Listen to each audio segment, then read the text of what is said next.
د غزني ښاروالۍ له لوري د کابل کندهار لویې لارې 15 کیلومتره سړک چې د غزني ښار لالي لالا څلور لارې پیل او د بلخ تر دروازې پورې رسیږي د جوړېدو لومړني کارونه یې پیل شول. مسؤلین وایي د دغه سړک د دویم لاین په جوړېدو څه باندې 250 میلیونه افغانۍ لګښت راځي.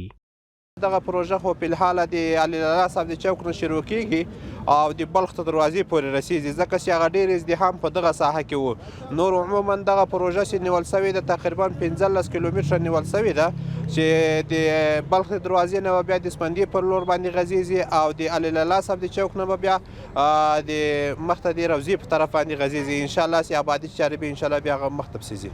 ورته مهال د غزني ښار اوسیدونکي د دویم لاین سړک په جوړېدو باندې خوښ دي. دوی وایي له دې سره به ترانسپورتي نظم رامنځته شي.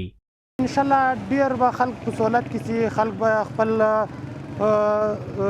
ځای ته ډېر په ښه دغه باندې رسیږي، په ښه سهولیت باندې به رسیږي. لاربندي به نه وي. د سړک پراختیا زموږ لپاره ډېره ګټوره ده او زموږ له ډېر خوشحاله یو چې موږ ته دا سړکونه له خیره سره آزاد شي او جوړ شي. مخکې موټروانان چې راتله د ورځې به دلته په ښار کې ډېر راش و او ډېر تکلیف و، د ډېرو مشکلاتو سره د ټکر و د حادثو سره دغه و په تکلیف کې و.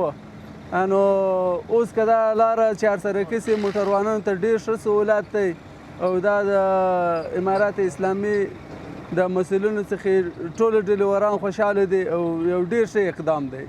د غزني ښاروالۍ مسؤلین وایي د دغه سړک له بشپړېدو وروسته پلان کې لري چې د کابل کندهار لویې لارې پاتې برخه چې له غزني ښار څخه تیریږي هم په پاخه او اساسي شکل دوه لاینه جوړه کړي.